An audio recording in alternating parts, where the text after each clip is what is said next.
continue. Now, I like to go for our session, and I would like to inform you all that on our today's session, three very renowned speaker will be among us, and they will teach us about our understanding design thinking. At the beginning, Dr. Ramakrishnan R will be talking, and then Mr. Sainath, and at the afternoon session, Dr. Harish Dureja sir will be speaking. So the first session will be start with Dr. Ramakrishnan. He will be speaking on the topic of design the thinking, mindset transformation for design thinking. Let me introduce about his very short bio. Dr. Ramakrishnan R, he has PhD in defense and strategic studies. He has masters in defense and strategic studies.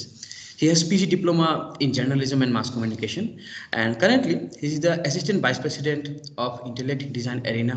He is a faculty of School of Design Thinking, and earlier he was the communication specialist, corporate marketing, also in communication. That is in intellect design area.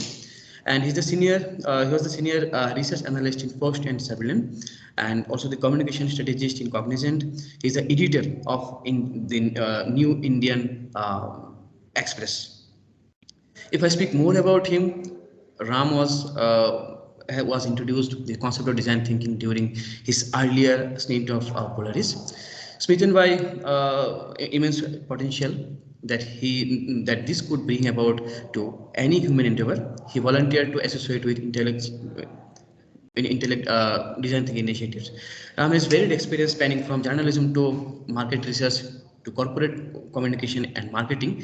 The connecting threads between being communication and content communication. Starting his career as a journalist with the New Indian Express newspaper, he has experienced in strategizing communication and content for various purposes like media, corporate communication, brand, and marketing and learning. And if I tell more about him, about his academic activities, on his academic front, Dr. Ram holds his first class master degree and doctoral degree in defense strategic studies from University of Madras. He also holds PG diploma in journalism and mass communication, and he has published over 17 research papers in peer-reviewed journals and books, and has presented papers in national and international seminars. And he also actively offered guest lecture at University of Madras and for the Tamil Nadu Police. So with a very short introduction to Dr. Ramakrishnan R, I like to I have to hand over the session to Dr. Ramakrishnan so that we may learn from him. Over to you, sir, and welcome to Thank you, NIT sir. Institute. Thank you, sir. Thank you, Dr. Vinod Kapse. Thank you very much for this opportunity. I would like to thank the authorities at NIT Pharma and the senior management who spoke and set the context for this subtle program. Before I begin my session, I would like to kind of highlight some of the things that they spoke about. One of the recurring topics or one of the recurring terms that they used was empathy, right? They spoke about empathy. Almost all of them, Dr. Majumdar said, the Director General, Dr. Monica, everyone touched upon this very important concept of empathy. And that, my dear friends, is the core of design thinking. It is like your underlying foundation. Without empathy, I mean, there is no design thinking. And that's exactly what differentiates design thinking from every other approach of, problem solving. Right? So we'll see that a little bit more in detail during the session today. Myself and my colleague who will be speaking after me, Mr. Satyanathan, will explain a little bit more on that in terms of even tools and so on, so that you can apply it in your day-to-day work. So since I have just about 1.5 hours, let me quickly get into my presentation. But that said, it is not supposed to be a one-sided presentation. I would definitely like to hear from all of you. So there will probably be some questions that I would like to ask and for which I would love to hear your response. So I hope that's okay with you all. Okay, so the first standard customized question is, do you see my screen and am I audible? Yes, sir. Your screen is visible and you are audible. Wonderful. So do you see me by any chance? No, sir. Your camera is okay. Okay. I think that's a challenge in MS Teams, because once I share my screen, I become invisible. But I think that's okay. So you can hear my voice. So yes, so dear friends, good morning to all of you. And I would like to introduce you to a very interesting concept. If you by any chance think that there is a typographical error in this screen, right? Design the thinking. I mean, isn't today's this Atal FTP program about design thinking, right? Why do we have a the in between design and thinking? That's exactly the point. It is not a typographical error, but I would like to introduce you to something that is absolutely fundamental when it comes to design thinking, right? I spoke about empathy, but even to have empathy and to reach out to your customers, to reach out to your patients, to reach out to your end users, there is a very unique approach. And that approach is a mindset approach. And that is what I would like to be highlighting here. So, just to begin, let me start off with a couple of interesting stories, right? Has anybody here in this audience heard about this product that you see on your screen? If yes, I would like to hear a yes or a no if you haven't heard. So, has anybody heard about this product or seen this product? It's called Embrace. Yes, no? No, sir. Okay. Okay, so let me go tell you a short, very interesting and very emotional story. Nepal is a friendly neighbor, we know, which is on the foothills of the Himalayas. In fact, a large percentage of the country is, on the slopes of the Himalayas and so on. A couple of ranges, mountain ranges are in Nepal. A couple of years ago, I will say close to, not about a decade, about 7, 8 years ago, the government of Nepal, they got to hear or they got information that infant deaths were very, very high. And the death of infants were typically those children who were born premature, right? So what happened was when they did a lot of statistical research and studied reports and so on, they found out that, these children often tend to, not survive the initial couple of days due to lack of opportunity, lack of infrastructure in hospitals and so on, or at least that is what the data said. So what happened was the Nepal government, the Ministry of Health, as was typically would be the case for any ministry for that matter, they reached out to a lot of consultants. They reached out to various other government bodies. They reached out to the United Nations, to World Health Organization, so on and so forth, asking what could the solution be? How do you bring down the mortality rate of prematurely born children? And doctor experts said that, one of the important environmental necessities is, to have more and more incubators and so on, so that a child is in an environment that is conducive for its growth till such time it builds its immunity and it's able to survive in the natural environment that all other children are in. So that was a very obvious answer, and the government of Nepal, in very good nature, took that up, and they obviously called for a lot of incubators. And obviously, there are many countries, many organizations, NGOs, other social sector organizations that are more than happy to pitch in with incubators, money to buy incubators, and so on and so forth. And while the government of Nepal was having all this installed across, even in primary healthcare centers, data after a couple of months revealed that there was no big change in this statistics of children who managed to survive. And while the government was working on this with all the other major departments and organizations, it so happened that a group of young students from Stanford University happened to visit Nepal after reading about this very tragic story in the international media. And so these students, probably there were 7 or 8 of them, I'm not sure of the number, they went to Nepal. And what did they do is that they went there, and while they did speak to government representatives, to various other organizations, they also independently took upon themselves to see what the actual story was. Now, this is very important, my friends, because in design thinking, it is all about the story. Data is important, but much more important than data is the story behind the data, right? And I'll later on tell you why it is so. So these young guys, they went across, they went to the villages, they went to various primary healthcare centers, to secondary healthcare centers. They spoke with all the stakeholders, involved. They spoke with parents, they spoke with medical practitioners, pharmacists, ambulance drivers, everybody around, village panchayats and so on and so forth. And then they started observing that there were certain blind spots that the government had very unfortunately foreseen.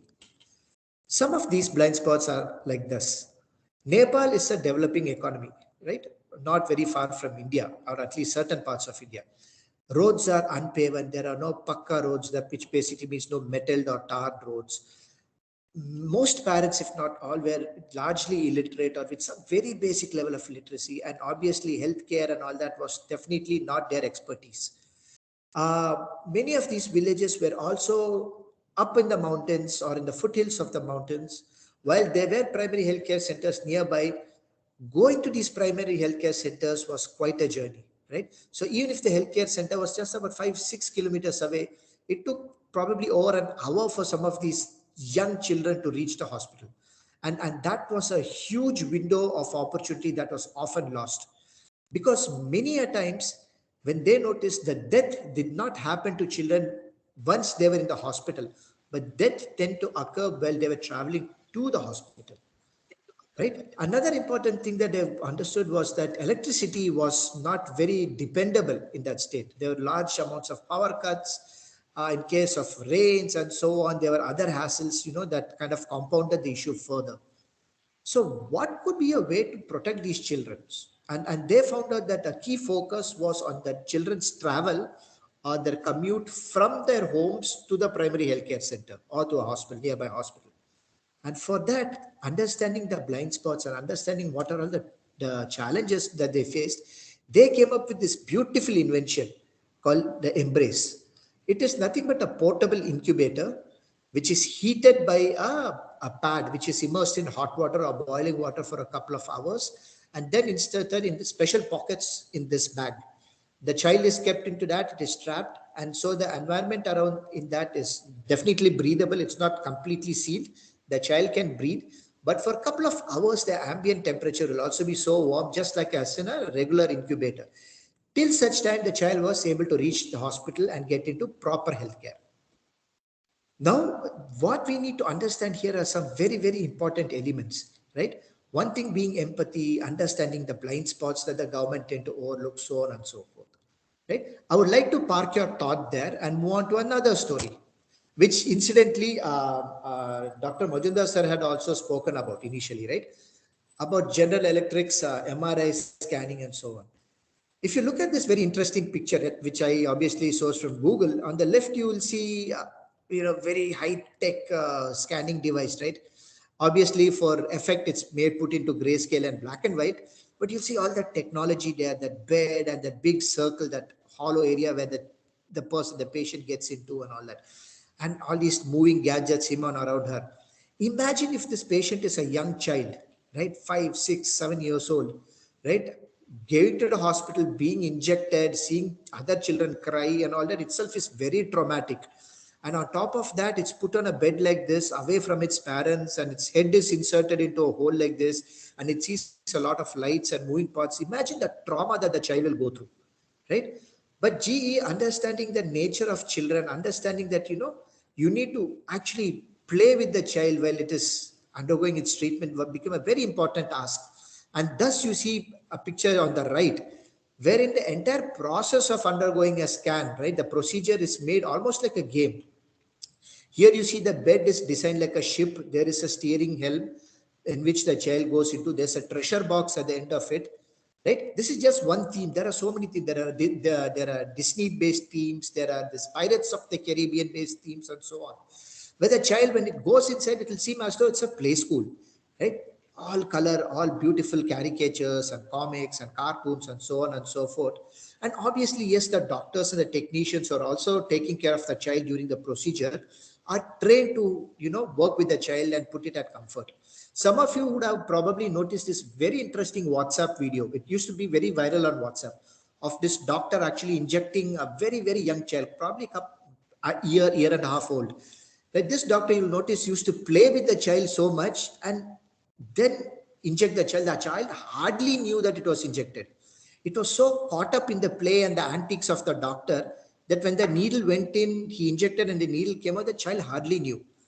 And the beauty of it is that the doctor repeated this again after continuing to play. So there were 2 injections that the doctor did without making the child even aware that it was being injected, that a painful needle was being poked into its limbs. That's at the heart of design thinking. Let me come up with a third very interesting story, and this is from a book by called The Change by Design, right? What does this interesting story say? So the director of a hospital, SSM DePaul Healthcare Center in St. Louis, Missouri, actually was inspired by a design thinking challenge that IDEO had won, and that challenge was on designing the shopping cart experience of shoppers. So this doctor did a very brilliant thing. He actually started connecting the dots from a totally different industry. And what did this doctor think? He felt that, shopping becomes much more joyful and convenient and enabled when the simple shopping cart is designed in such a way that it makes shopping a great experience. Now, when you come into a hospital, see, a shopping center is totally different. You have the money, you're going to purchase things. There's a sense of positive expectancy there. But in a hospital, especially in a trauma center, right?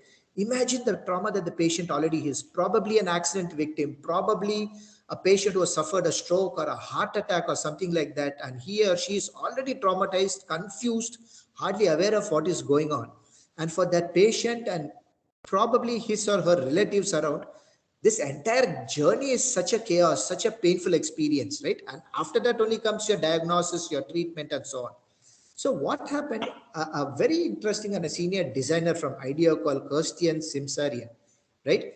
He said, okay, how do I get to know what is the experience of patients? Typically, what would we do? We would conduct a survey. We will be there. We'll monitor how things are going on. We'll share questionnaires with patients, get their feedback. We'll send questionnaires to doctors, to medical practitioners, so on and so forth. But at the end of the day, you only get a partial picture of it, right? You'll get the third party picture of it.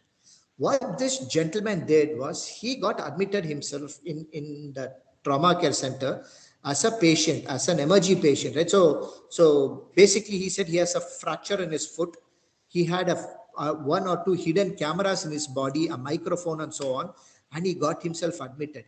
He went through the complete rigmarole of getting admitted in a hospital, from being given a stretcher, getting a medical attendant to give him attention, to being wheeled across the various corridors, to being admitted in the hospital, being put in a room there, being questioned by the authorities, by the hospital people as to whether he has any relatives nearby, whom should be contacted, so on and so forth. And all this gave him brilliant insights to actually change the way the hospital experiences for this SSM DePaul Healthcare Center in St. Louis, Missouri. And that first-hand information, though he said, yes, it might be a little unethical because in a way he cheated the doctors. He was not a patient, but he acted like a patient. But being in the shoes of the patient, right, being one among them is what gave him that insight, gave him that knowledge of what the patient is going through. So these three stories actually showcase very, very important hygiene factors of design thinking. What are these hygiene factors of design thinking? If you could recollect the three stories, the Nepal case study, right, of the incubator, the GE MRI scanning story, as well as this story by Kirsten, you'll notice that there were three important aspects to it. One is listening. It is very important to listen to what the stakeholders around you have to say. And when I say stakeholders, there are many. It is not just the end user, but it is the entire ecosystem or environment in which the end user is. For example, if you consider the Nepal case study, the stakeholders will involve everybody from the village panchayat to the family, to the next door neighbor, to the ambulance driver, to the paramedic, to the technicians and the doctors in the primary healthcare center. Everybody and anybody who's involved in that particular scenario. Listening is very important because when you listen, you start to hear things that are actually being stated. And listening is not hearing, right? Listening, as we all know, is something much, much more. It is a skill by itself. Hearing is more of a capability that we are all blessed with, but listening is something that we have to develop. This is one fundamental requirement for every single design thinker. The second is the skill of dialogue. And dialoguing is very, very important because when you dialogue with somebody, right, with a stakeholder, with an authority, whoever it may be, You are putting that person as an equal, and you work towards addressing or finding out what is right or not, who is right. Many a times when you're trying to solve a problem, right, the first thing that we face is, there's a sense of, oh, this is not because of me, I didn't do that, and this negative outcome is not because that I blundered it, somebody else did. There's always this sense of being judgmental and trying to justify and so on and so forth.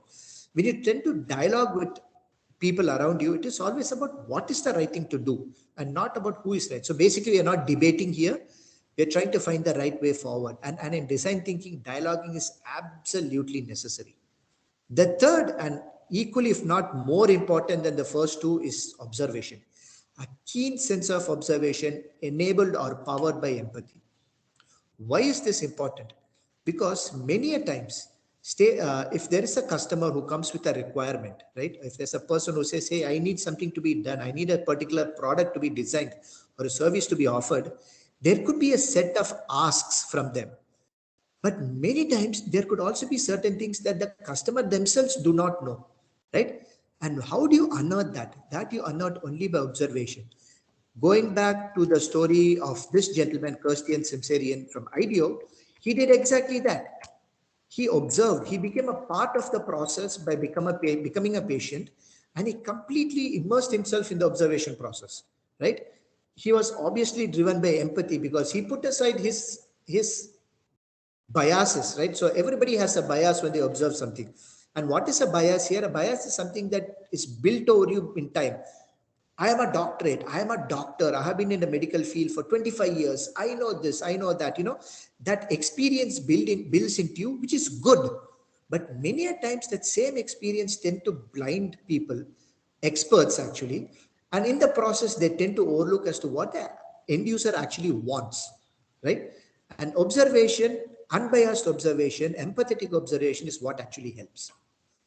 But all these three things fundamentally are required for one very important purpose, right? There are three absolutely important ingredients to designing, right? Without listening, dialoguing, and observation, it is nigh impossible to design a solution, whatever the solution can be, whether it is in the healthcare industry, whether it's in the automobile industry, manufacturing, aeronautics, government, social sector, whatever it can be, even academics. These three are absolutely important. So that brings us to the question, okay, so we said LDO is necessary for design, but what exactly is design? Would it be possible to hear from some of our participants as to what they think design is? Can some of you share your thoughts?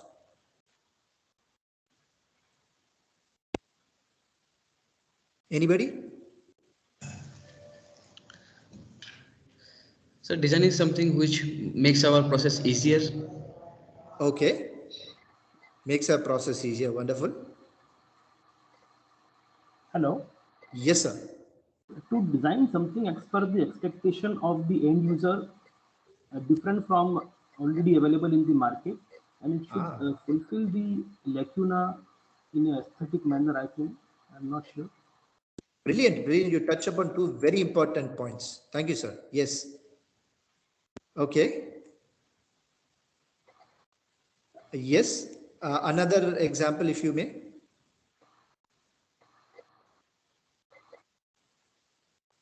Anybody else, sir? From the participants, what do you think is a design?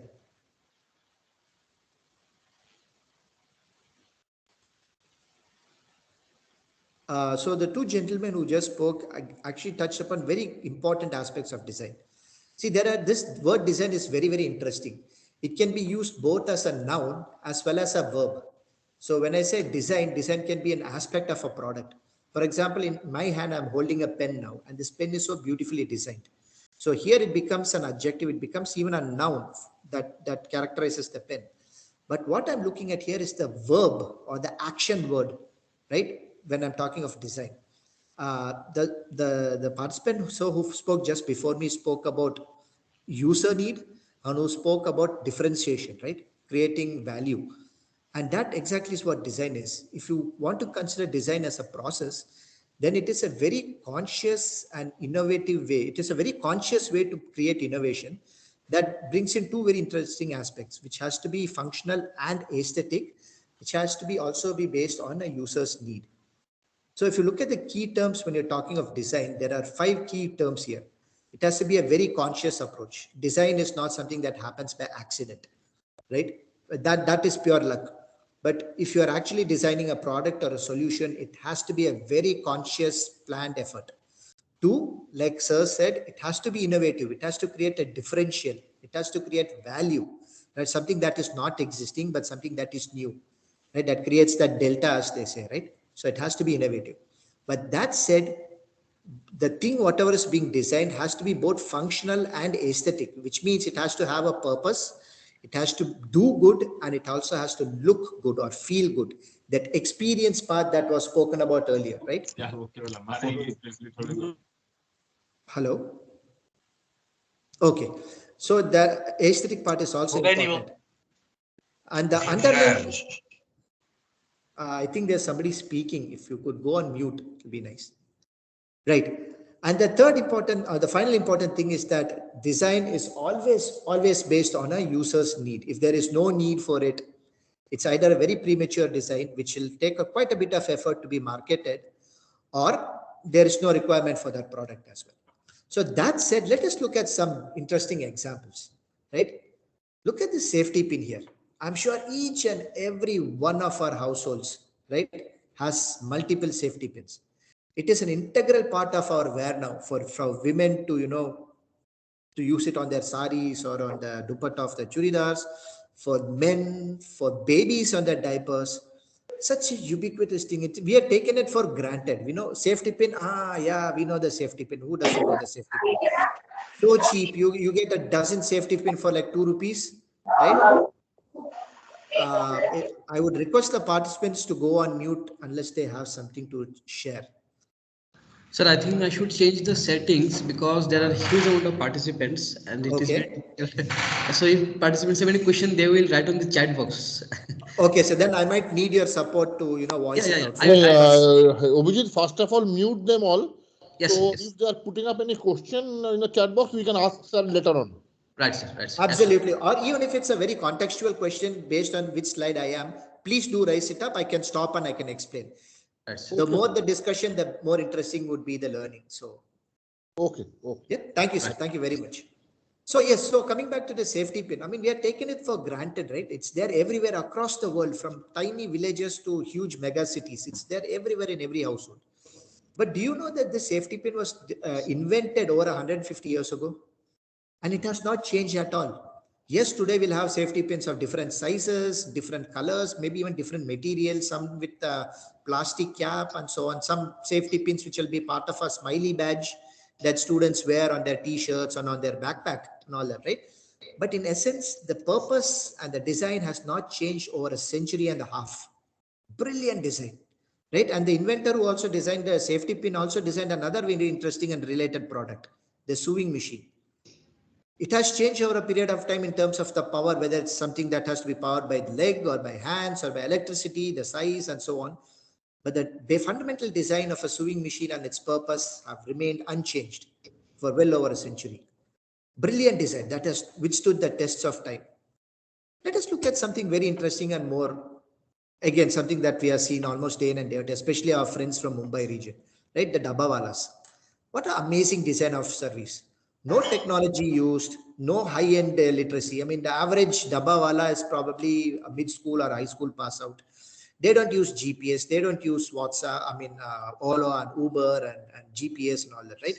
It is just simple alphanumeric text that they paint on the dabba, maybe some geometric designs. And the technology that they use is basically the Bombay local trains and the last mile deliveries by bicycle.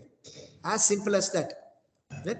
And these people have become case studies that Harvard students are still studying today when they have beaten Six Sigma by miles. How can this be? I mean, nothing is written. There's no record, no technology, no major investment at all of anything, right? They're leveraging the existing system of Mumbai from the roads to the railways and so on. And yet their delivery is so impeccable. There are stories of how people have sent their weekly salary in the dabba, assured that their spouse at home will receive the money. There are beautiful love stories of how husbands have, appreciated the thing with the wife, and they send back a movie ticket for the weekend so that the husband and wife can enjoy a movie delivered through the very same dabba, right? And if at all, when you get a dabba that goes missing or given to the wrong person, you get a wonderful blockbuster like tiffin box, right? I mean, look at that beautiful system that's designed. And what's the technology? Absolutely nothing. But it's all in the design.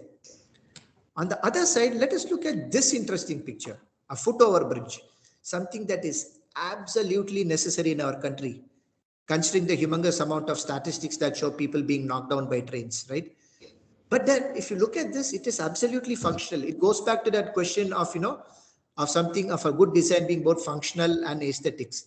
Here it barely serves the function, right? You see a huge crowd getting down, but imagine you're in a junction which has 7 or 8 tracks, 7 or 8 platforms, and you're not quite sure on which platform your train is yet to come. And on to top that, you have a lot of luggage, and you have young children traveling with you, and there's a huge crowd on the platform. Isn't it utter chaos, right?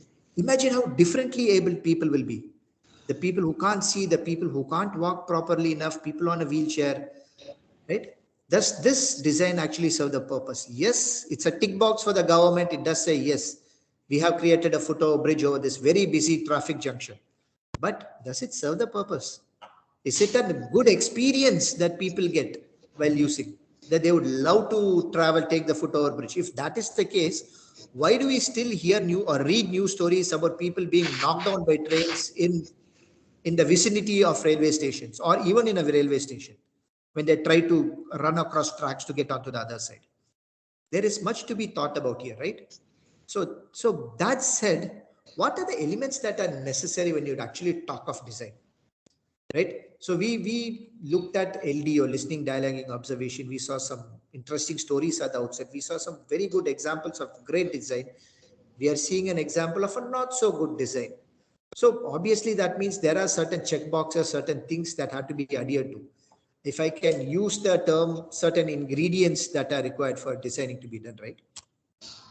So that is the point. So again, a question to you all, my friends. What do you think are the elements of a good design?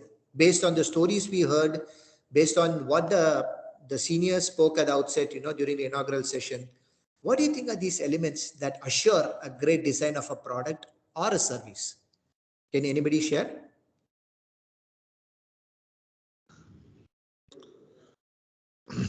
So the elements of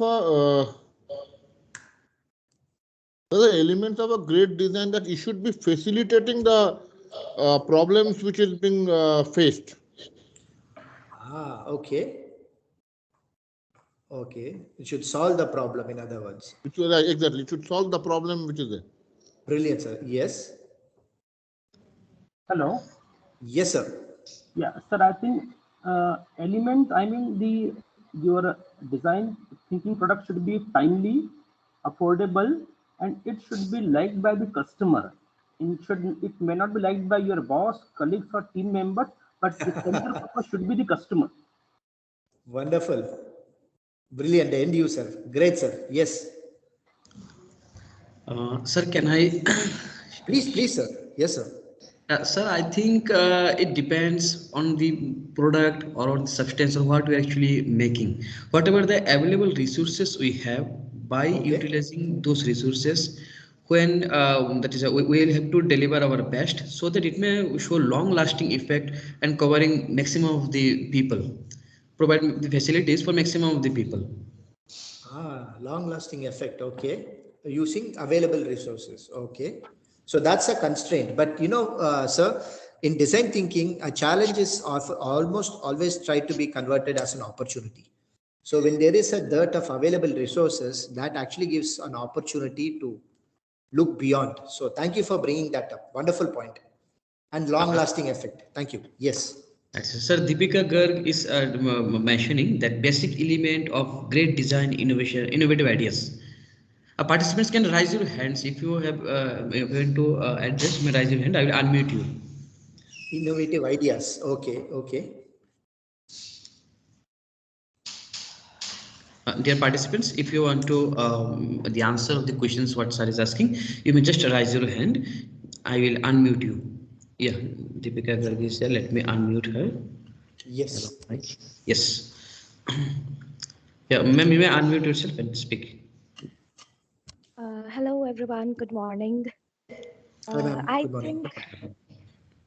think great design starts from innovative thinking. First of all, if you want to produce some very great design, already we have so many ideas. But what we can, the basic or the very first step is to think innovatively. There are many problems for which we need solution.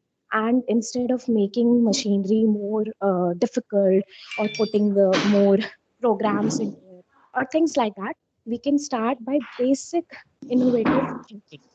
So can I say making it simple? Would Yeah, that you be a can right say word? that as well. Yeah, instead of complicating things or complicating matter, let's try to make it simple so it can be easily uh, understood by each and everyone.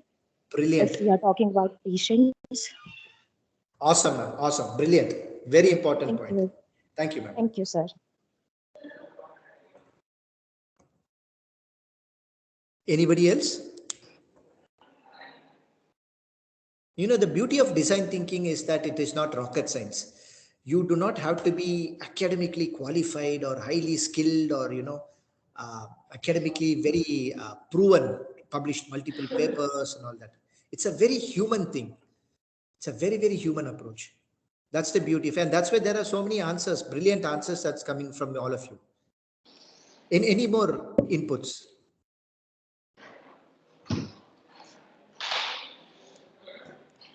Abhijit, I think Mr. Amit Garg, Amit want to say something. Please unmute him and allow to speak.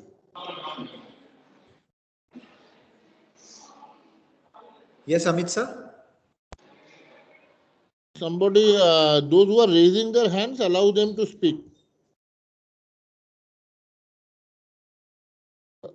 Abhijit, no one is there. Continue. Huh. Okay, so okay, if there's Okay. nobody, I'll continue then. Sorry? Okay, I'll continue then. So, like some of you said, right, you spoke about solving problems, you spoke about affordability, you spoke about availability of resources, leveraging current resources, long term effect, and simplicity, innovative approach, and simplicity as a design factor. You'll all be surprised that you're all absolutely correct in what you said. In fact, ma'am, who just said, right, the very first point here is about simplicity. If you notice any successful product, any successful service, right, that is absolutely touted, which is absolutely celebrated across the world, whether it's the safety pin or the dabbawalas or that embrace portable incubator, right? Or you look at big brands like IKEA, like Apple, all that, right? They all adhere to this. Yeah, the basic idea of a design, great design, is that it should be absolutely simple to use. Just like Madam said, right? Let me give you the example of a very popular brand called IKEA. I'm sure you would all heard about this brand. It's a Norwegian company that designs furniture, right? And the beauty of this furniture is that imagine you're buying an apartment which is on the 10th floor or the 12th floor of a high-rise building. Now, obviously, when you buy that apartment, you would want to furnish it with good furnitures, right? Now, when you are bringing that furniture, that big bed or the big dining table and big cupboard and all that, how difficult it is, right, in terms of logistics. But imagine when you buy that bed and they dismantle it in front of you, put it in a box. That box can be put in the boot of your car. You take it home, you put it in your elevator and take it up to your floor and you assemble it yourself. Isn't that wonderful? Isn't that so simple? They empower you to do it. And the beauty of it is they're charging you for that also, right? They say that, the power is in your hands. Operationally, you can take care of it. It is so simple, so intuitive. You do not even need a user manual for it, right? That is one brilliant point, of one very important element of a good design. The second is experience, right? Just like Majumdar sir said at the outset, experience is very, very important because at the end of the day, just like those commuters are using the foot over bridge, if crossing over the bridge is a daily hassle, is a daily nightmare for many people, senior citizens, differently abled, and so on, that defeats the purpose, no? Because there it has to be functional, it has to be aesthetic, and ultimately it has to lead to a great experience. If it just serves the purpose without offering an experience, I mean, there's a lot to be further looked into in terms of the design. The third thing is it should be frictionless. And when I say frictionless, it should basically fit the existing ecosystem. It should not make a total change in the ecosystem, but should fit in what already works. In other words, it should not revolutionize what the way things are being done. It should fit perfectly like a well-oiled cog machine in a bigger machinery, right? That is important. Fourth, it should be efficient, or it should enable efficiency, right? We are speaking about problem solving, we are speaking about overcoming issues and so on. A great product, a good design should be efficient, should enable, a person to overcome a problem. The fifth is complexity reduction. So this makes me share that example from the movie The Three Idiots, right, in which Amir Khan, right, gives the example of the zipper, right? What is a machine basically? It basically reduces complexity. Any great design does the same thing. It should reduce complexity. By switching on the fan, you get great air, right? By using fasteners and zippers, the apparel, the clothes stays on the body, right? Complexity reduction, that is important. But one fundamental requirement of design thinking is you need to question assumptions. Why should a motor travel only horizontally? Why should a car travel only from place A to place B horizontally? Why can't it travel vertically? Right? Why should a hotel or a restaurant, have menus? Why can't a restaurant offer or charge its customers for the ambience? Should people pay for the food? Food can be free, right? What stops people from paying for the ambience? Why should they pay only for a coffee? Does a coffee shop only serve coffee and donuts and biscuits? Or is there more that they can do? Basically, questioning the assumptions is very, very important. And obviously, you can see in the screen here, the underlying principle is empathy. That is at the core of design thinking. If there is no empathy, the entire effort of design thinking is lost. While I would love to go through empathy here in detail, I will reserve that topic for my colleague Satyanathan, who will be talking about this in much greater detail after me. But I would love to leave you all with that thought that when you consider design thinking, for whatever the purpose it may be, empathy is exactly at the center. That's the bullseye, right?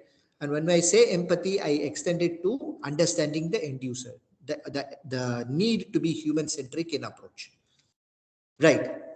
Now let us see what all we can design, right? And I would like to kind of showcase some very, very simple examples, probably 2 or 3, and explain to you one very interesting approach to designing, okay, certain parameters when it comes to designing. Let us look at this. For all my friends from South India, from Tamil Nadu, Chennai, and other places, and my friends from the North, I mean, this is a very popular food, right? The South Indian food system. Idli, dosa, vada, uttapam, so on and so forth.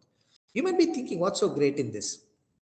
So let me give an example that I used to see as a kid during my childhood days, right? So dosa batter or idli batter is typically prepared at the beginning of the week, right?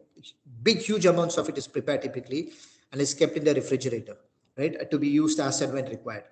And many a times my mom, my elder sister, my aunts, when they were at home, obviously there used to be relatives and friends who used to, walk in unannounced, right? They'll never say, I'm coming to your house at 3 o'clock or 4 o'clock, let's catch up. They just ting tong, ring the bell, and they'll walk into your house and, and the expectation is when you talk to them, there is some coffee and tea served and some snacks and so on. Having prepared batter is very easy. It removes the amount of workload from the women at the house. It's a very, very important thing. I mean, this might seem a little frivolous, a little funny, but just imagine this. Imagine 100 plus years ago when there were no refrigerators, right?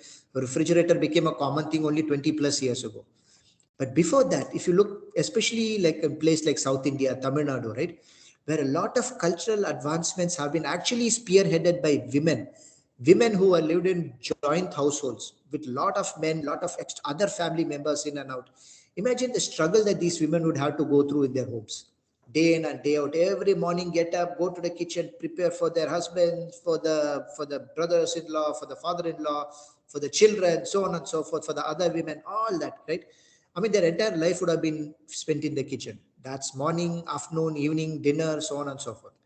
But then a lot of women actually had time to emancipate themselves, if I can use that term, right? Why is this? I mean, just taking little poetic license. Imagine the way the food is prepared using simple batter.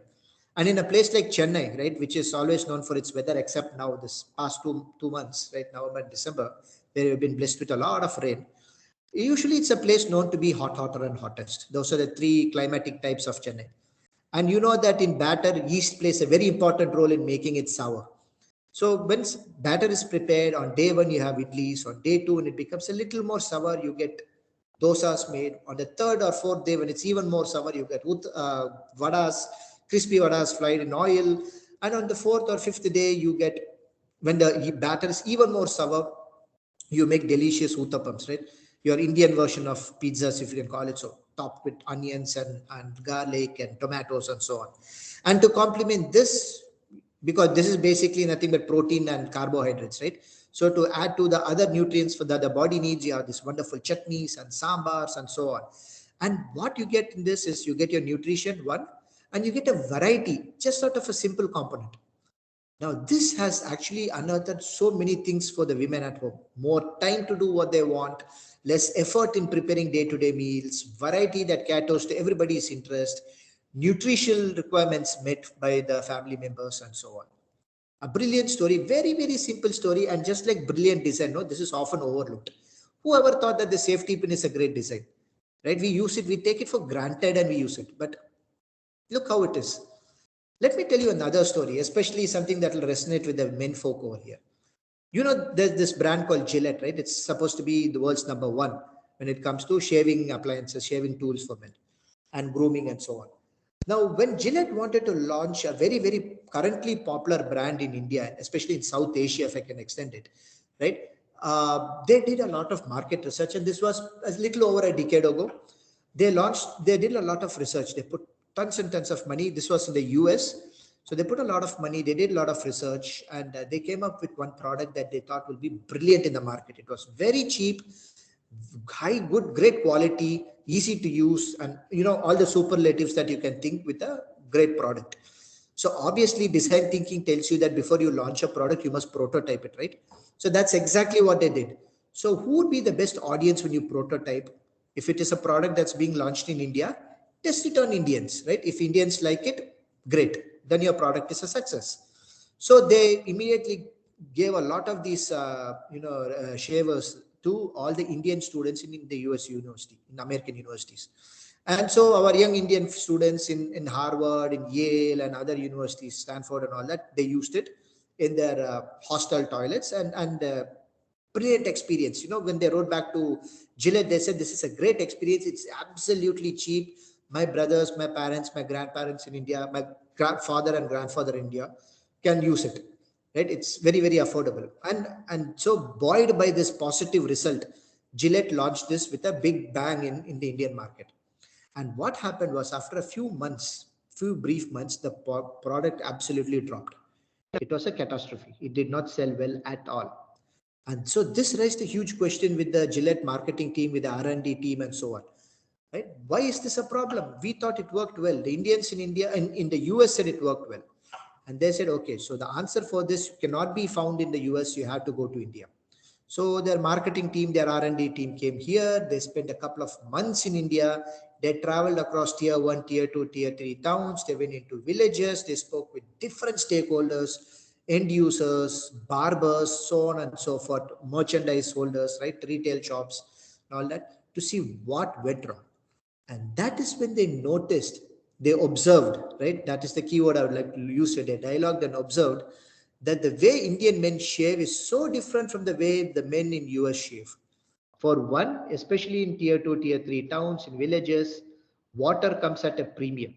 We do not have the luxury of hot running water. Many a times we notice, and I'm sure many of we do at homes, is that we use a mug of water to rinse the blade. Now, this particular razor was not designed to be rinsed in stagnant water, in static water. It was designed to be rinsed in running water, right? One. Two, men, especially in villages, tend to shave very early in the morning when there's very less sunlight, obviously not well-lit houses and so on. Many a time sitting outside their house under sunlight to shave. That is a problem.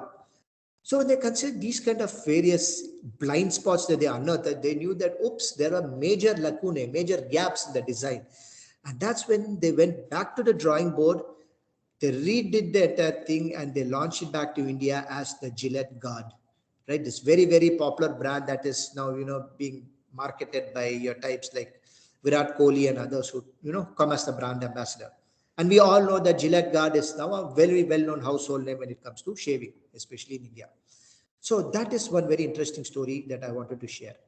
But what is it that I'm trying to say here?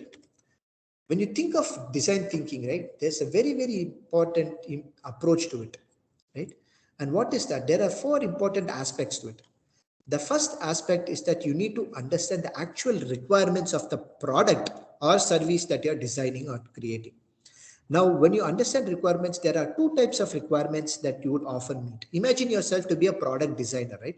You're working on a particular medicine, or you're working on a particular type of medical equipment, surgical equipment. Now, when you're doing your research on this, you will find that requirements can be both stated and unstated. What is a stated requirement? The customer or the person, the market will tell you that, hey, you know what, I want my razor to be designed like this. This is what I want.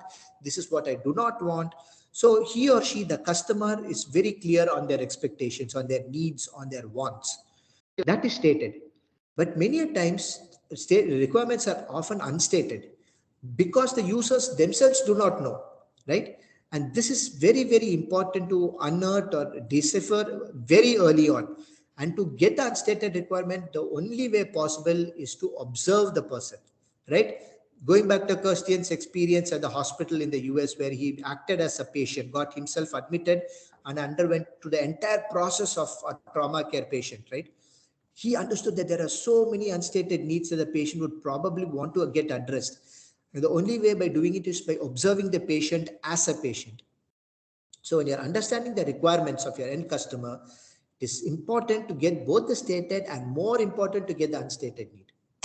The second thing is basically observing. Again, I have stressed enough, but I can't stress, I have to stress more because this is a fundamental crux of design thinking. And what do you observe here? You observe both patterns and anti-patterns. Now, what is a pattern and what's an anti-pattern? A pattern is anything, is any effort that you take, right? You put a number of resources, money, so people, time, so on and so forth, and you actually achieve the outcome that you wanted. That is a pattern. So for lack of a better example that comes to my mind now, let me probably say the multiplication table is a great pattern. It's almost like a framework, right? You know that 2 ones are 2, 2 twos are 4. Likewise, a pattern is anything that you put X number of effort, you get that intended outcome. Brilliant. But an anti-pattern is just opposite. How much ever effort that you may have put into it, you do not get that intended outcome. Something seems to go wrong every time, right? And the sooner you understand that and try to overcome it, the better. Even better, or even the best, if I may say, one benchmark of great design thinking is when you can convert an anti-pattern into a pattern, or basically see what are the things that are going wrong, identify those blind spots, and then make it a pattern so that you always get a repeated positive outcome. That is very important. So observing is your second step. The third step is to connect the dots, both within the box and outside the box. So within the box is very simple, just like what the Nepal government did, right?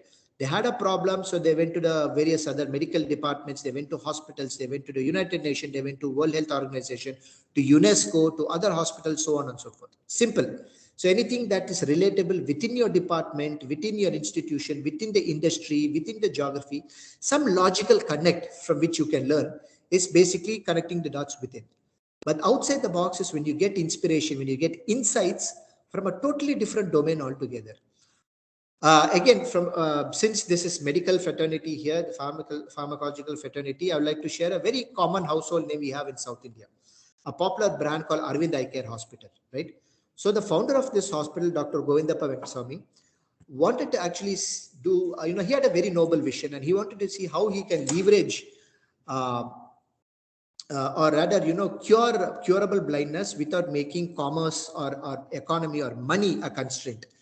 Because we are a country which has very unfortunate people, right? Poor farmers and other people who often tend to be overlooked, who often cannot afford a good eye treatment, right? And thus they might end up being blind. But if blindness can be cured without taxing them of money, is there a way out? One. Two, is this repeatable? Can this be scaled?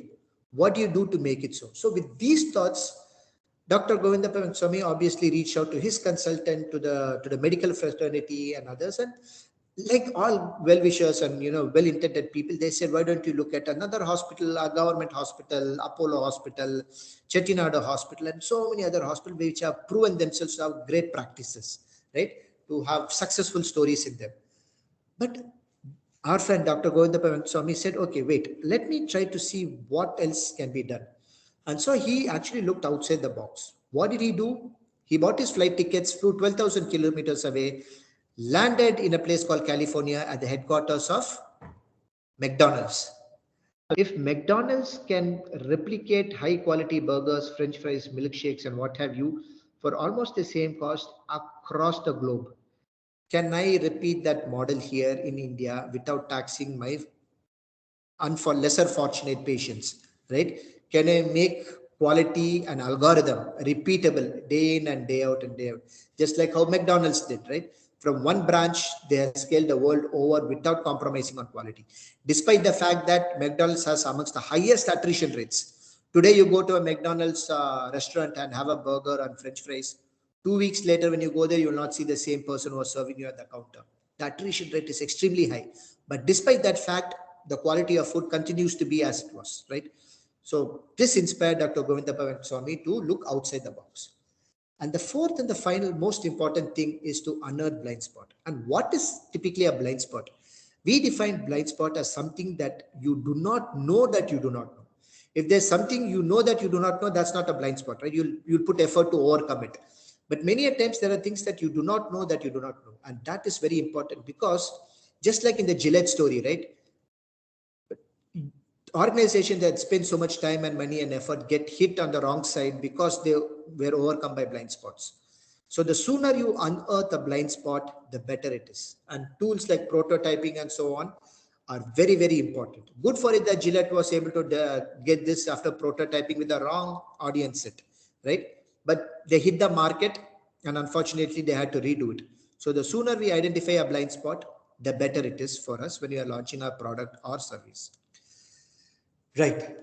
Now that said, I'm going to take this a little bit further. But for this, I would like you to observe a couple of screens and then let us have a discussion. So just observe the screen. I'm not going to talk about this. I would like you just to observe this. I'll give you a couple of seconds. Sir, by the way, are there any questions in the chat or comment box? No, sir. No questions. Okay, thank you. Just see this very interesting portal, Yahoo, right? World famous. Who does not know this, right? We were all, when we were in college and so on, maybe even before we knew what Yahoo was, right? See this beautiful screen. Now I'm going to move to the next screen. Look at this, Microsoft Bing. Another portal, another search engine.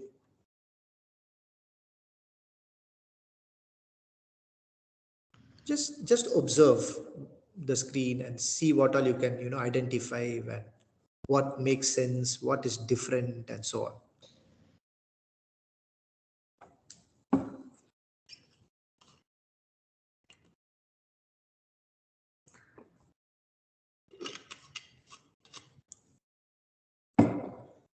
Now look at this.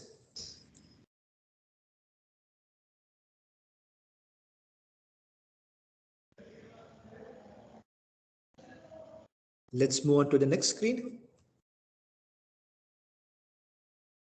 An interesting watch. But look at the design.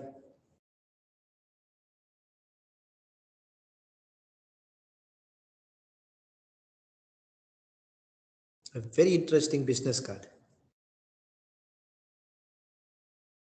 There is the name of the person, there is the website of the person, there is the Instagram handle, and there is the email, all in one.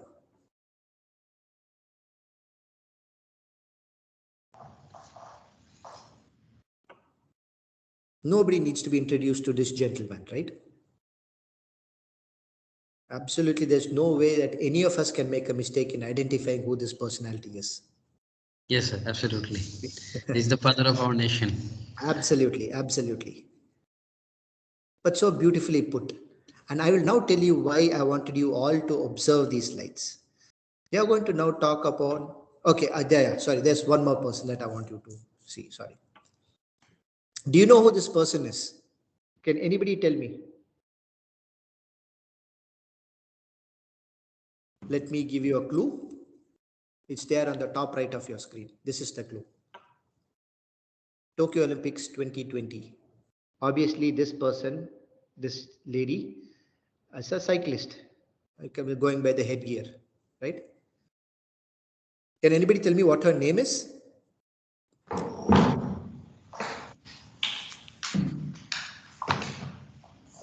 Okay, her name is Anna Kaisenhofer, right? And who is she? She is a mathematician. She works in the University of Austria, and she's a mathematician by by profession. Sorry, yeah, and I believe she's a professor also, right? But the beauty of it is she won the gold medal, right? And she was pitted against the world favorites who were Dutch cyclists, a team of Dutch cyclists who were touted to be the winners of the 2020 Tokyo Olympics.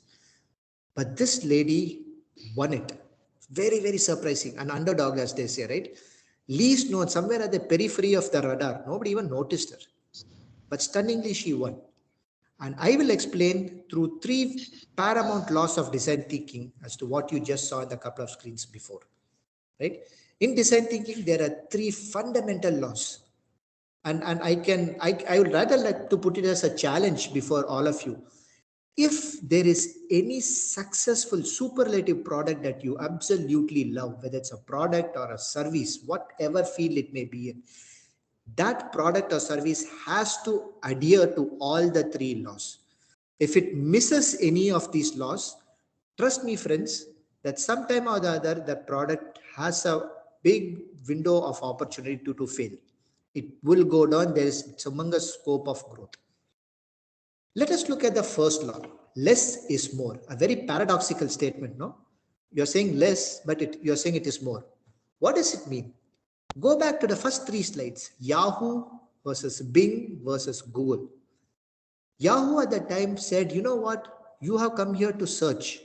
But I know what you want. You want to read finance, you want to read news, you want to read healthcare, you want to read food, you want to check your email, you want to check the weather, you want to check finances, this, that Yahoo was screaming across its portal, right? Bing, on the other hand, was slightly less, more aesthetic, pleasing colors, right? But you still had a lot of distraction. And Google was opposite. It was just like this white screen that you're seeing in front of you. Google had only a few elements to it, right? It has the search bar. It had the option just to help you whether to know whether you want to searching for a website, or you're searching for a picture, or you're just there to check your Gmail. And based on the language that you're comfortable in. So which language would you like to search? Simple. They say that, you as the user, you know what you want. I do not know what you want. But my promise is that I will assure you that if it is there on the World Wide Web, anywhere publicly on the World Wide Web, I will give it to you within less than a second. Of course, depending on your internet connection. But my superior algorithms will scroll across the World Wide Web and get you what you need in all the 10, 15 plus pages, depending on the popularity of the content. But that all the technicalities applied, Google believes that less is more. You as the user know what you want. I'll assure you that you will find what you need, period. Nothing more, nothing less. And today we know where Yahoo is, we know where Google is. Let us look at the second example, right? And just to take it further, I mean, a brilliant picture of Mahatma Gandhi, just a few curves, a circle to show his spectacles, and there's no mistake to know who that person was, right? Same thing with the business card. There is absolutely no confusion, right? Just one small business card and you had so much information, right? So just wanted to say that. The last 2% equals 200%. Another very, very profound statement. What is the difference between all the Chinese mobiles that are out there in the market and Apple iPhones and probably Samsung phones and so on? If you look at it, I mean, they're all largely competitive, right? They're all almost the same. Especially the Chinese made phones, your Oppos, your Vivos, your your Xiaomi phones and all that. But what differentiates the competitor, right? That the USP, as we say, is that last 2% attention to detail that you give, which is equal to 200% of your effort. To give you another example, what is the difference between a 5-star hotel and a 7-star hotel? Absolutely the same. There's no difference at all. The last 2% comes in the differentiation in the way they treat their customers, in the customization that they give. If you're been to a Ritz-Carlton, say in Singapore, and you go to a Ritz-Carlton, say in Mumbai, their database will know where so-and-so lived, when he stayed there, what was the favorite food, what's the type of coffee he or she likes, right? When is their wedding anniversary, when is their birthday, so on and so forth, to such a fine degree that when you go to Ritz-Carlton Mumbai, you get exactly the same experience. It is not like, I mean, this thing against any particular brand, but if you go to a Tribo or to any other hotel, right, they offer you their set features, right, which is good, which is very good, because that is what you can expect. But when somebody goes out of the way and customizes that experience for you, isn't that wonderful? That is what we say, and that is what sets us apart from our competitors. That last 2% differentiation that we do is very, very important. And that is exactly what this professor did, this lady, Anna Kaisenhofer. When the Olympic champions, the touted Olympic champions, right, the Dutch team, had undergone training with their coaches and so on and so forth, this lady went the extra 2% to calculate mile by mile what is the rate in which she has to pedal, what is the incline, what is the decline in the gradient, how much effort should she put, where should she accelerate, where should she decelerate, so on and so forth, to a very fine degree, applying her skills in mathematics. That the story goes that the Dutch team did not even realize that they were being overtaken. When they reached the end line, they already found this lady over there. Such is the story that goes behind it, and that is because you have to put effort on the last 2% over and above the 200% effort that we normally put. And the final law is the theory of prioritization, which basically states focus on that 1,000-gram item, the most important item. Whether you're solving a problem or you're creating something for impact, a product or a service, focus on that which is the most important. That does not mean that you should not focus on a 100-gram or a 10-gram product. You should, but that can come later on. That's more like the icing on the cake. That is the finer details that you give to make it even better. But the impact that the 1,000-gram item, the 1,000-gram feature or product or whatever it is, right? That is the one that needs to be focused on. In other words, put your efforts more on what matters. The lesser things definitely should come, but they can come later on. By doing this, you save energy, you save resources, you save time, and yet you create the impact for the market. So friends, these are the 3 paramount laws of design thinking. And if anywhere, any product falls flat without adhering to any one of these laws, I can assure you that sometime or the other, that product will have to go through a revamp to catch up with adhering to the law for it to become successful. Anywhere, any portal, any app, any product that you use, these 3 laws have to be adhered to. It's like the 3 laws of physics, right? It has to. Now we saw the 3 laws of design thinking. We saw some very interesting stories and all that. But then at the end of the day, what is design thinking, right? We spoke about how it should be approached, so on and so forth. Design thinking, if you look at it, adheres to these 3 fundamental concepts. It has to have these 3, otherwise there is no design thinking. At the core is empathy, or being human-centered. It is always about the user. Nobody else comes paramount here. If you're creating a medical infrastructure, if you're creating a superior medicine or whatever it is that you're doing, right, it is always the end user that's at the center. The government, the organization you work for, your other stakeholders play a secondary, even a tertiary role. At no cost can the end user at the center be ever forgotten. And for that, you need to completely empathize with that end user. Remember, friends, I'm talking about empathy here. I am not talking about sympathy. Sympathy and empathy are 2 very different things. The second is to be future focused. Your term, as one of our friends said, the product has to be long lasting in terms of effect. It's not an ad hoc product. It's not for today and forgotten tomorrow. It has to have a long lasting effect. The third thing, it should create value.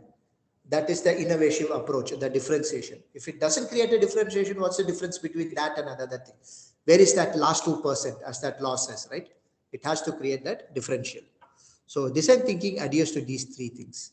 So that said, what is the difference between different design thinking and traditional forms of thinking, right? quickly, just to give you some very open, very obvious differences. If you look at it, traditional thinking is always about answering the right question. What is the right answer?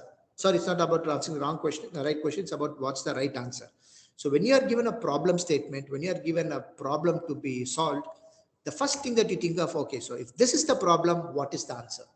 But in design thinking, it's just the opposite. You continue to ask the right questions. In other words, you fall in love not with the solution, you fall in love with the problem. The deeper and deeper and deeper you go into the problem, that's when you start unearthing blind spots. That's when you start empathizing. That's when you start observing the root cause of the problem, right? So in design thinking, asking the right questions is much more paramount than finding out what the right answer is at the outset. Obviously, the purpose of design thinking is to get the answer, but stick with the question for a long time. Don't immediately jump into the answering part. Traditional thinking is more about talking, design thinking is more about listening. So you keep listening to the person, listen to them as much as you can, because that's when you observe patterns, anti-patterns, get information, get stories. Traditional thinking is about data, statistics, data, numbers, absolutely important. But design thinking is about the stories. Why is that? Because data tells you what happened, right? So many children die in Nepal. So many, I mean, they launched a product in India, but it failed. Right? All that's data. But what is the story behind that data? Why did the child die? What was the reason why the child was not able to reach the hospital in time? Right? What were the factors that impedimented that? The stories behind it. That is where the why part of it lies. Right? So getting to the why is much more important than the what. Traditional thinking is all about events. Something happened on this date, at this time, in this geography, so on and so forth. Design thinking is about experience. So they go beyond the event. They look at the experience of it. Traditional thinking is about finding facts. Design thinking is all about feelings, going beyond the numbers. So thus, if you look at design thinking, right, before you even get into design thinking, there are two very important things. One is design the thinking, which is basically creating a design mind, and then thinking the design, which is basically applying design tools and design processes and so on. So design thinking equals design the thinking and then thinking the design, right? Now, thinking the design is something that we can all see, but I would like to focus in the next close to half an hour on this first part, which is design the thinking, right? Which is the actual part of the topic. But these things that I shared before are equally important to give an introduction to what design thinking is and its various elements. So why is design the thinking important? Why is it very important to prepare the design mind? If I just have a set of tools with me, if I know the design thinking process, and if I have the correct stakeholders with me, isn't it enough? Can't I solve the problem? That is what we'll all say, right? But the fact of the matter is, it is not. To approach design thinking, you need to think like a designer. You need to have a very unique mindset and approach. And just like every human mind, right? There are certain things that play a very important role in the human mind. We call them the 13 musical notes. Why 13 musical notes? Because imagine, for those of you who play a musical instrument, or who are aware of music, we have this concept called chords, right? You play different notes in a certain combination and you get something called a chord, whether you play a piano or a guitar, right? So even in the mind, there are 13 musical notes that play certain roles together in a certain combination, which will either help you to evolve as a design thinker and come towards a product, or pull you down and impediment you when you're working on your listening, dialoguing, and observation. These 13 musical notes are grouped in groups of 5 plus 5 plus 3. I will take you through these 13 musical notes in very quick order. The first 5 is what we call sepia, like that photograph color, right? Sepia color. We call them the 5 drivers of design, or 5 drivers of growth, if you want to put it that way, right? The first thing is skill. Now imagine yourselves way back as college students, right? When you are just graduated from college, you had a beautiful skill in your hand. You knew certain tools, like for example, if for those in the IT industry who work with computers, there are languages that you would have learned. For doctors, there would have been this medical skills that they would have learned, right? After graduating from an MBBS program. But what happens is, after you put this skill into practice for a couple of years, right, you get what is called expertise. And now you're known to be a surgeon, you're known to be a very good doctor, skilled in a particular science, in a particular field, right? You're an expert doctor. What does expertise give you? And expertise basically helps you in getting perspective. It basically tells you how to do things better, how certain things are redundant, how certain things can be totally done away with. Because earlier technology said, yes, you have to do a certain thing in a certain way. Today, you need not do that. We talked about laparoscopic operations and so on and so forth earlier. Today, there are more advanced ways of doing surgery, right? Bloodless surgery and so on. So things change. And how do things change? When you get perspective. And when you get perspective is when you actually get ideas. Let me give a very common household example that we all can relate to. I'm sure all of us have bought stuff from Flipkart and Amazon, right? Let us look at the case of Amazon, right? Since Jeff Bezos came up with that product with the e-commerce portal before Flipkart did. What did Jeff Bezos essentially do? He didn't do anything new if you look at it. Over 20, 25 years ago, and even in some places today, you have this concept called postal catalog, which is nothing but a very nice magazine that comes to you by post. The magazine is filled with various product description of stationery, whatever the product may be, right? You have a picture of it, you have a description of it, you have pricing and all that of that product. And at the end of the catalog, you'll have certain tearaway postcards. You fill the number of products that you want, how many type and all that, and you post it along with the money order. As soon as the company receives that money order, they'll process your application and they'll send you that product home by post. Everything used to happen by post. Now, come the internet age, come the World Wide Web, Jeff Bezos said, wow, okay, great. Why do I have to leverage the postal service? Well, at one part you do, you need a couriering system, a logistics to give the product to your home. But why should I stick to postal catalogs? A book can have only so many pages. It can have only so much of a dimension, right? That limits my opportunity to showcase. So he leveraged the power of the internet. He leveraged websites, and thus we have Amazon.com or Amazon.in as it is in India.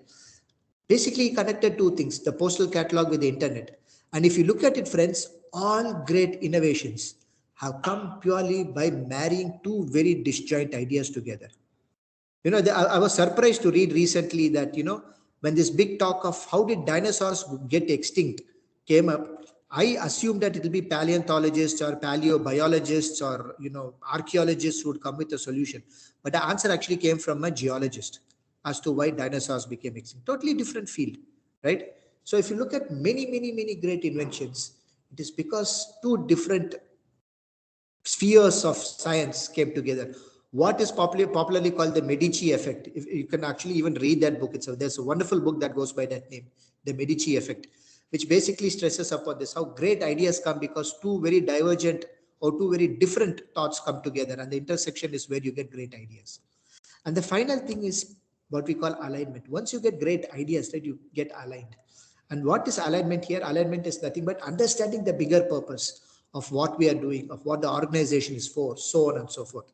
So this is what we call SEPIA, or the 5 drivers of design. On the other side, we have 5 frictional forces, which we abbreviate as DCAF. And going by the name, it is not 100% bad. When we say frictional force, the immediate image that we get in our mind is, oh, something that is bad, something that needs to be stopped, something that we need to lubricate, to get the wheels moving. Not actually, friends. And I'll tell you why. The first is doubt. Doubt is something, especially if you're a first timer, you have a lot of queries in your mind. So you would want to ask questions. That's a good thing to do. Because when you're working, when you're learning something, when you have queries, it is very, very important that you seek approval and you overcome that instead of, going tangential out of the way which you should not go. So if you have a doubt, seeking approval is good, even when it's a mid-course correction.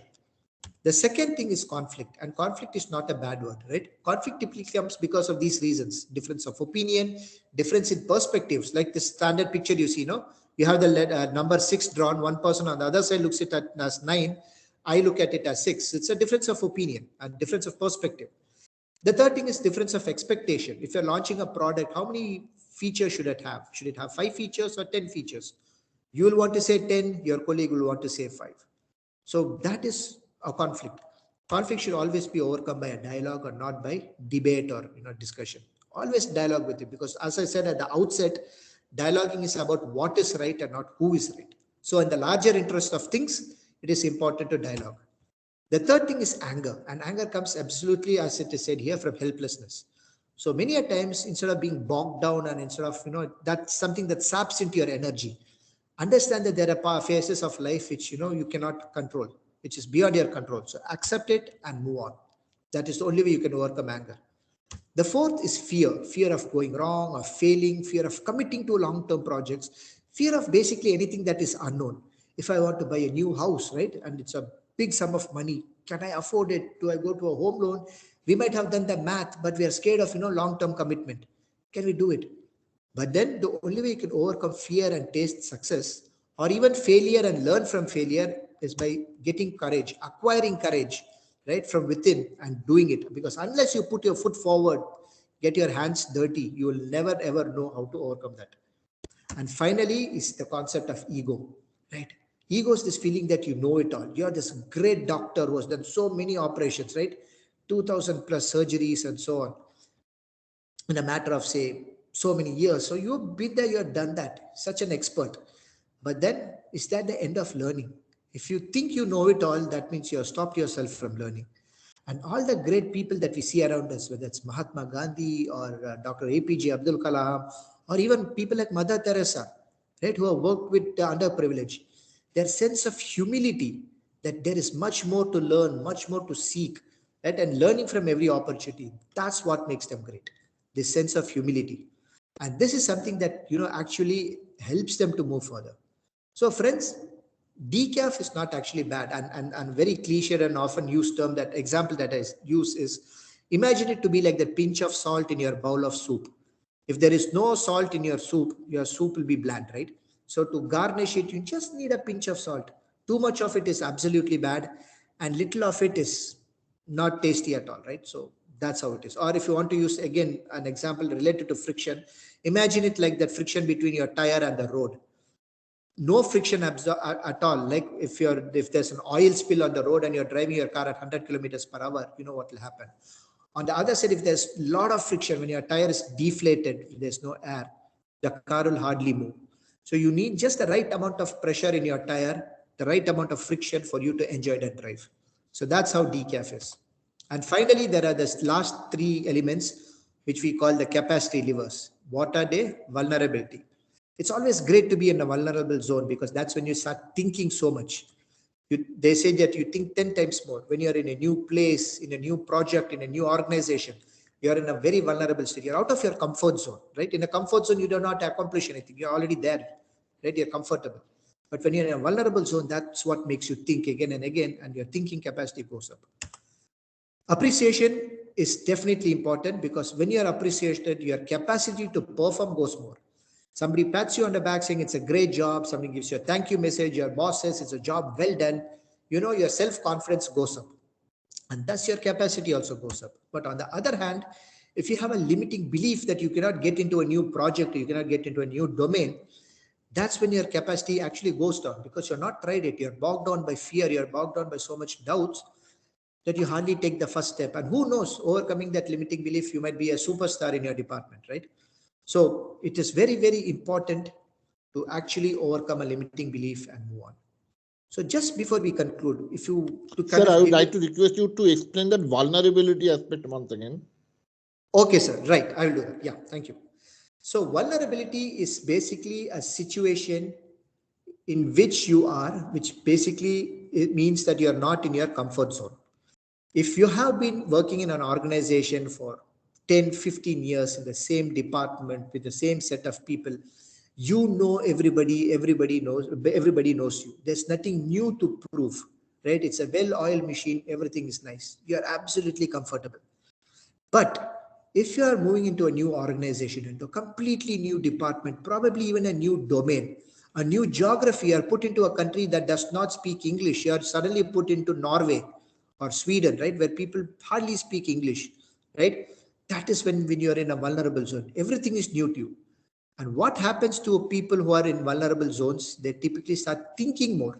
Their mental capability to think differently, think out of the box, right, gets kicked up because of the environment around them. And thus it is good to often be in a vulnerable zone. I'm not saying every time, right, because that tends to wear off people. But to often be in a vulnerable zone is a good thing, because your thinking capacity goes up. So that is what I meant by vulnerability. And these three are called capacity levers, because they either enhance your capacity or bring down your capacity, as you can see at the bottom of the screen here. So thus, those are the 13 musical notes: 5 sepia: skill, expertise, perspective, idea, and alignment, which helps you to grow or helps you to design. 5 DCAF elements of doubt, conflict, anger, fear, and ego, which are frictional forces, good to a very small degree, but definitely not good when taken in excess. And VAL, the 3 capacity levers. So I hope I answered your question. Yes, sir. yes, sir. Yes, sir. Thank you. And then finally, to give you, what or how a design thinking or how design thinking should be approached when especially creating or solving a problem. Effective design thinking requires 4 elements, what we call the 4-pronged approach. The first and the most fundamental and the most important is the design mind, right? Those 13 musical notes. How are you thinking as a designer? If you have so much decaf element in you, your observation will be completely biased. You will not observe the end stakeholder for who or she is actually. Understand what their problems are, right? You need to move from skill to alignment, up, down the sepia curve to grow completely. You need to overcome limiting beliefs, right? These are all very important when it comes to design mind. So that is fundamental. The second is you need to obviously have a design process. So if you look at IDEO, they have a 5-step process. The School of Design Thinking, we have our own 5-step design thinking process, which we teach, which we help, various our customers to use, whether it's a government department, whether it's colleges and so on. We are associated with NIIT. We take FTP programs for them, and we teach the design thinking process to their faculty. The third is design framework. What is a framework? Framework is more like a table, like the multiplication table example that I gave you all, right? It is something that has proven itself. So you apply that framework and it gives you that success. But that said, a framework is not a rigid thing. It's not like a photo frame. It is something more like a guideline. You should be given, a design thinker should be given a little bit of leeway here and there to use the framework as and when required, depending on the context. And finally, and very importantly, you need a design space. What is a design space? A design space is a space, a physical space, wherein different stakeholders can come together for collaboration. Design thinking, my friends, is not a solo sport. It is not like golf. It is like more like cricket and football. It is a team sport. Everybody has to pull their weight. Everybody has to play their role in design thinking. Most important thing, all your stakeholders have to come together. If you look at the Nepal case study story, for example, right? Who are the stakeholders? Everybody from the parent to the healthcare service provider, to the ambulance driver, to the person who designs the road, to the local electricity board, to the government, to the panchayat head, to the Ministry of Health. Everybody and anybody, the food industry in the state, right? Everybody who plays a role directly or indirectly in the life of that child is a stakeholder. Today, we know that when it rains, especially for those friends who are in and around Chennai, we know that when it rains, different aspects of one's life gets hampered, from roads to electricity to infrastructure to supply of essentials, right, to pharmacy, so on and so forth. They all play a very, very important role in our lives. So getting these stakeholders together when you are designing a product or a solution, a service, or solving a very wicked problem, right? You need to have these people together. But to get the maximum out of it, it is very important to have a design space. Just to give you one very common example. Many of us practice religion, right? Whatever it may be. We may be Hindus, Muslims, Christians, Sikhs, whatever may be our religion. And we also have this practice, I'm sure, of praying at home. But if we can pray at home, do our pujas at home, offer our namaz at home, do our mass and prayers at home, why do we need to go to a temple, a mosque, a masjid, or even a church or a gurudwara, right? If it can be done at home, why go there? We have these special places of worship only because, when people come together to do the same thing, that much more ambience, that much more feeling is generated. Same thing with education. During the pandemic, we saw that children were forced to get into the online mode, study from home. They used their laptops and mobiles. Devices that were not allowed into schools till 2019 now became the school itself, right? But then when that is possible, why do we want children to come back to school? It is because the school offers that very conducive environment where a children's learning can be much, much more better, right? So thus, for design thinking, you definitely need a design space. So this, my friends, is a quick introduction to design thinking, certain elements of design thinking, and I hope I haven't taken time now. I still have about 6 minutes. So any questions, I'll be more than happy to take them. Uh, So it was a great lecture, and we have learned a lot of things from you. And if I summarize whatever you have mentioned in last one and parts, you have started with lots of stories. Then you have told us about the elements of great design. Then you have mentioned a design thinking approach. You also have highlighted the three laws of design thinking.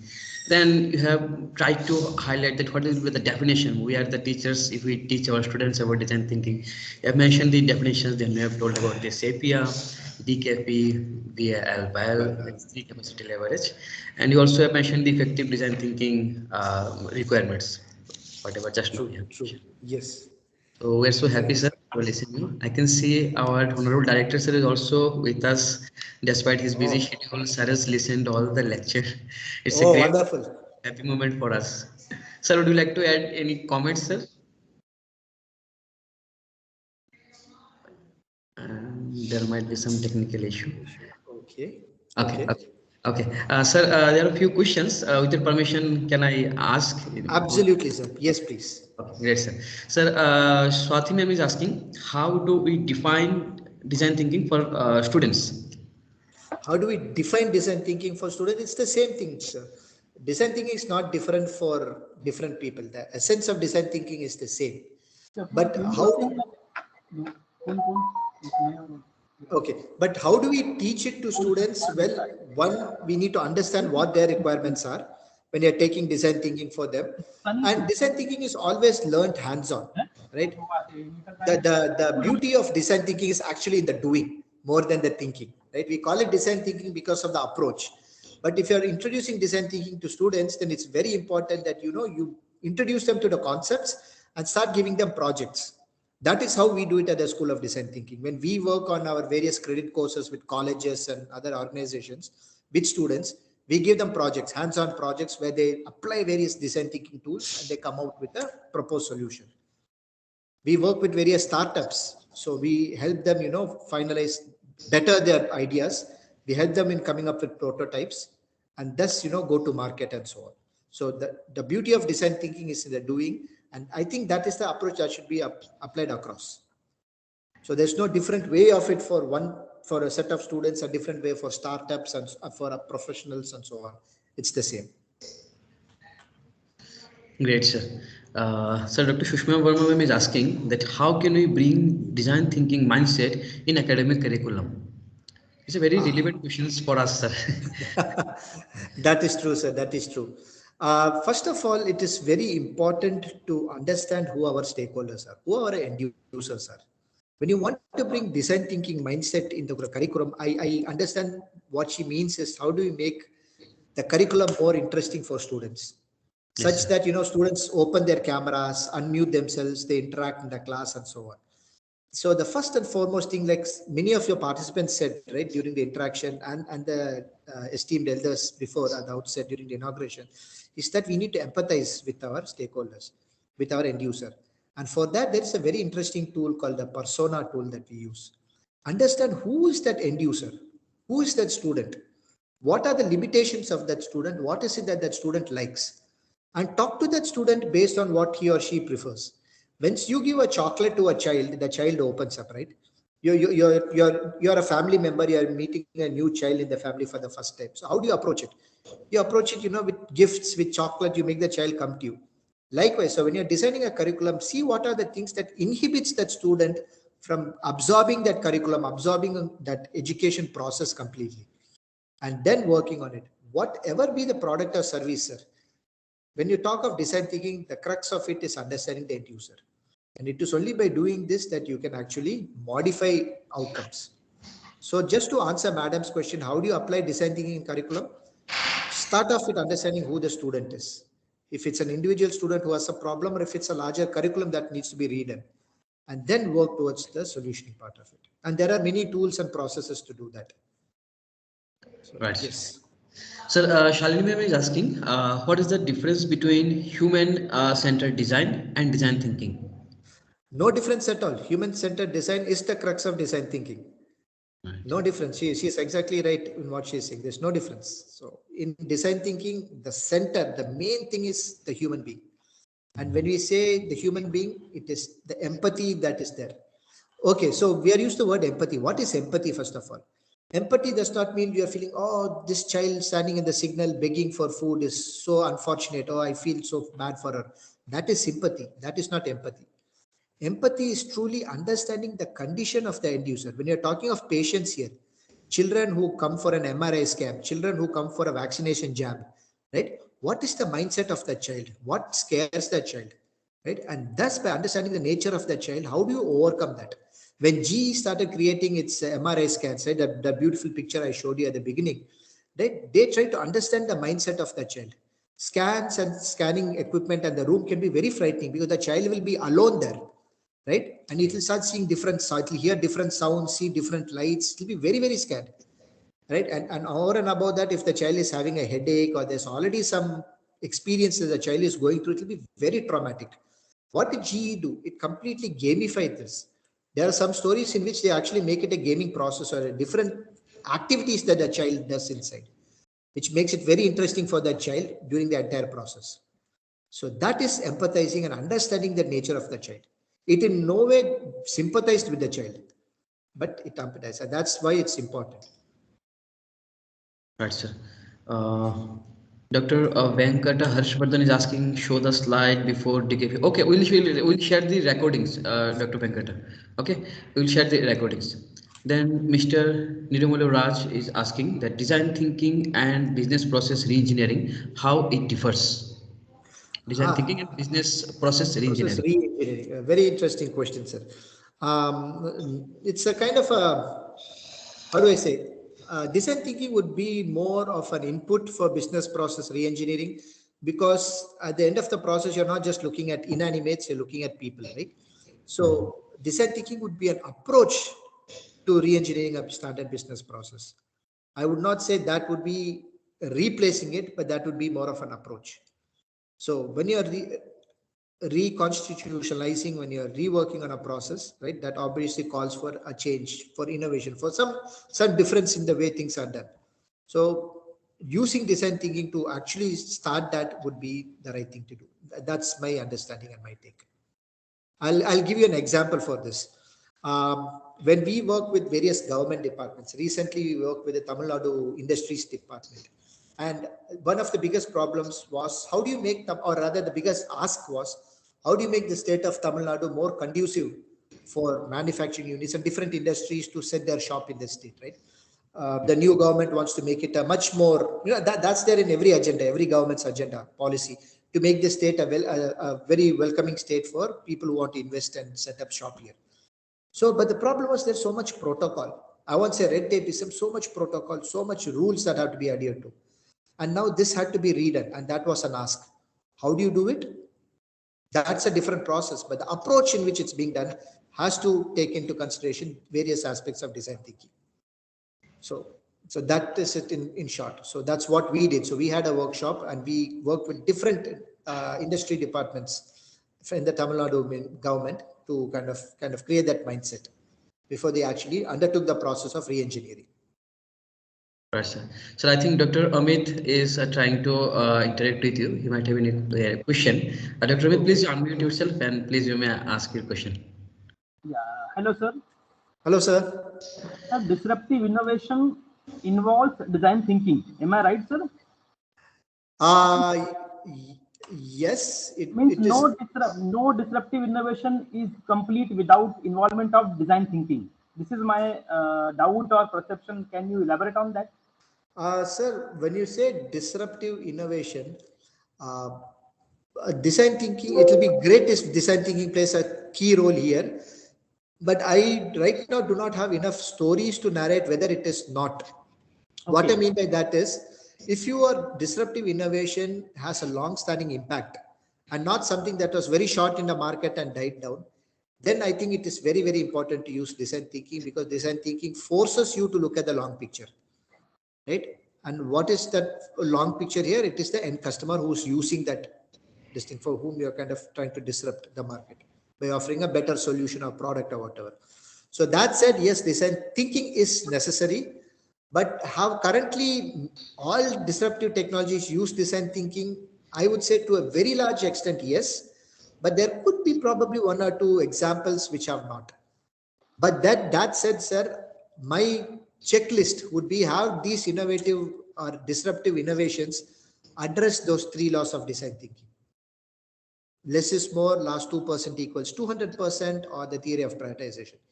If they have not, then I can kind of confidently say that somewhere down the line they might have some problems.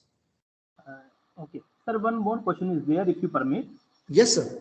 Sir, how academic houses can use design thinking to make students employable and entrepreneur? Okay. Very interesting question, but a very question that needs a big answer. So, how can design thinking enable students to become entrepreneurs and open to learning? As I said to a previous answer, first of all, we need to understand who the student community is. Right now, we are working, for example, just to give you a related example, we are working with Niti Aayog, with certain government departments in understanding the youth program in the country. And what we are trying to do here is trying to tell the government, they already know very well, but also tell various NGOs as to how to actually understand the youth, what more can be done. So, on the same lines, what to make a student an entrepreneur, have a startup mindset is first of all understand if the student is interested, because not everybody has that entrepreneurial mindset, right?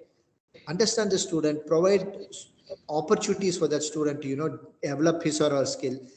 Understand the decaf element of that student, right? When you're talking of entrepreneurial skills and startups, that needs a tremendous amount of courage and confidence. But the first thing that would come, if you're saying, if I want to invest 10 lakh rupees of my money to start a business, doubt, fear, these are the things that will come at the top of my mind. How do you overcome that? So for that, again, it comes back to the first thing: do you know the persona of the student? And once you know that, from there you start working with that student to see how best that student can work on the startup idea. So that would be my kind of short answer, because it's a very, very complicated big question. But Yes, sir. yes, Thank you, sir, for your answer. Thank you. thank you, sir.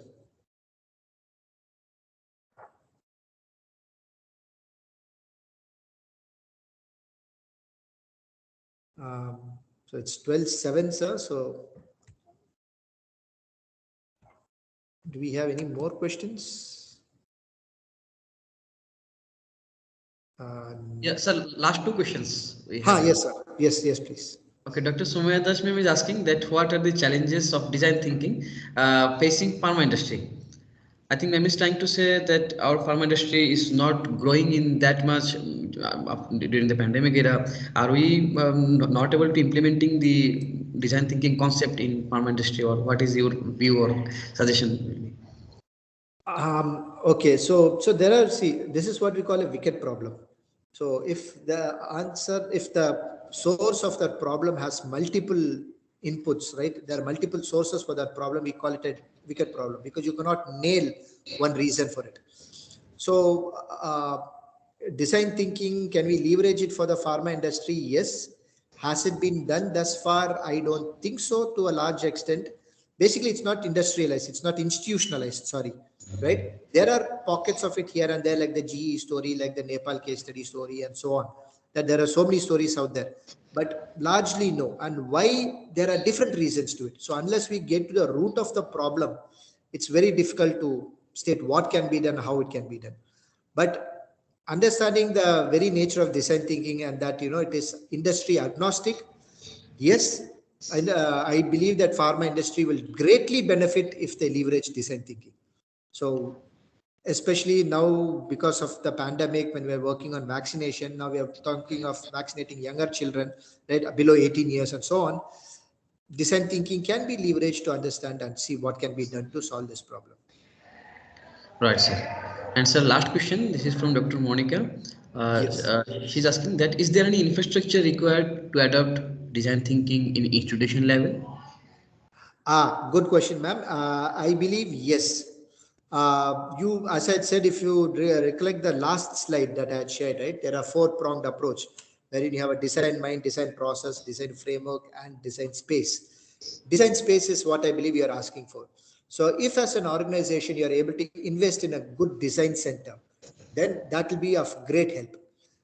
We have seen actual examples where it has. So whether it's a college, where it's a university, or whether it's an organization, when you leverage a design space, right? It is wonderful.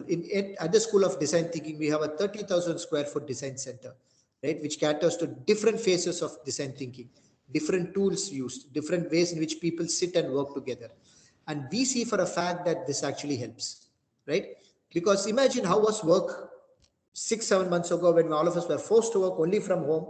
And how does it work now when many of us are back in the institutions we work for, when we meet our colleagues day to day? See, at the end of it, ma'am, we are all human beings and we are a social animal, as Aristotle says, right? Man is a social animal. So we need to have that design space. We need to interact. And design thinking being, as now it's being cliched, design thinking is human centric. It is human centric both for the end user, it is also human centric for the design thinker. And so having a conducive design space is very, very important. Thank you so much, sir. We do not have any other questions. It was a great time to learn from you lots of things, and I hope it will be beneficial for our all the participants. And in future, they will implement those key points that you have mentioned, like CPR, DKP, well, all the three laws in their curriculum and in their activities. So thank you so much, sir, for giving your time and spending your time with us. Thank you, sir. Very Thank you so much. grateful. Thank you.